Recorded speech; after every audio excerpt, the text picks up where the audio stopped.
Greetings everyone from our home to yours. I hope that this finds you safe and well. Welcome to another episode of us finding Jesus throughout the Bible. And today our journey to find these breadcrumbs takes us to the book of Daniel. Today our breadcrumb comes from a very well-known story, one that you've probably heard many times in Sunday school and preached about. And it's the story of Shadrach, Meshach, and Abednego. We all know that Daniel was thrown into the lion's den and was being punished for his refusal to bow down to the king as a god, to bow down to other gods, to give up his faith or renounce his religion. And so he was thrown into the lion's den as sport, as a form of execution, and we know what happened there. He did not get eaten. And with these three young men, they took the lead from Daniel, and they refused to bow down to the golden image of King Nebuchadnezzar, the king of Babylon.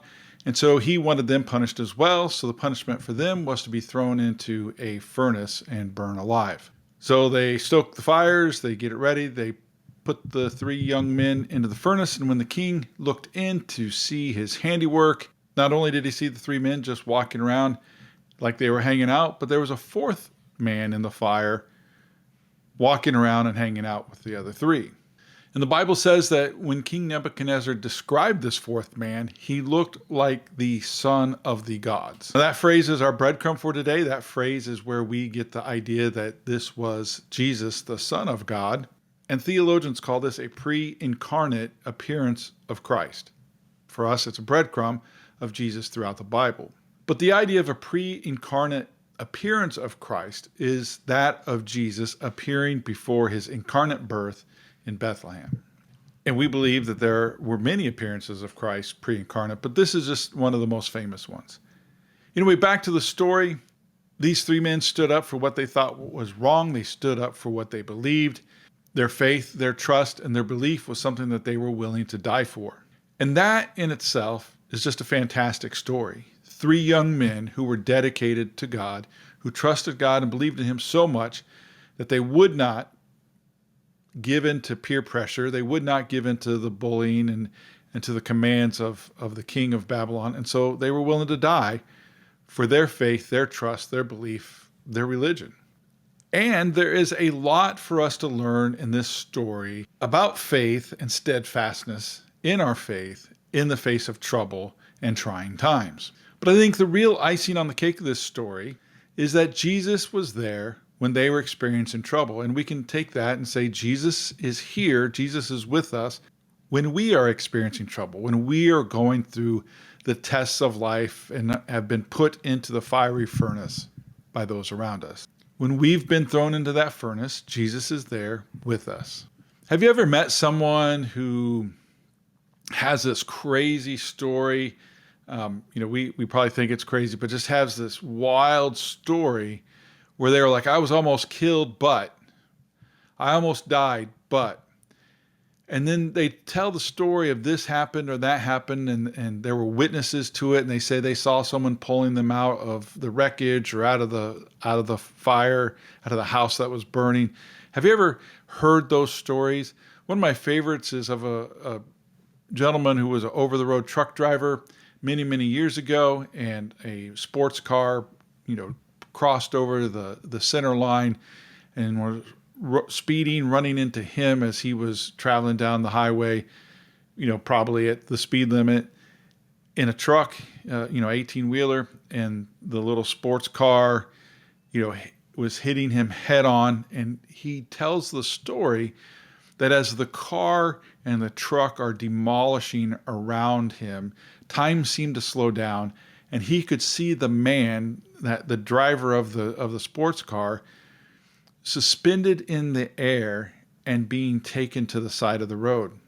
That man lived, and he tells a story that it seemed that he was being picked up and held by somebody like you would carry, someone out of harm's way. And this person is never one to exaggerate, and it was a story that I believe many people would say, well, that was his guardian angel, and that bullet almost hit me, but something happened to the bullet, like curved around me, and we would say that's a guardian angel. But I would say that was probably Jesus. because I don't believe so much in this guardian angel idea when we have biblical evidence, biblical teaching that Christ was there in the fire with these men. Why would we think that it's an angel and not Christ with us when we're going through these times? Now, maybe my Catholic friends, will talk more much about guardian angels than my Protestant friends and myself.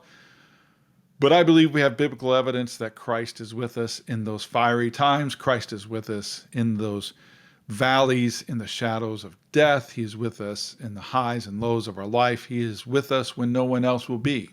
And that's what Jesus does. He saves us and protects us. So there's another part of the breadcrumb that I wanted to talk to you about. So I talked about Jesus being there. I talked about the men standing up for their faith.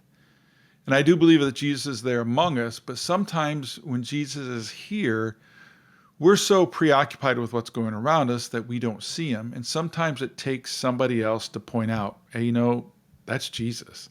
Or, hey, that's Jesus watching out for you. There's that.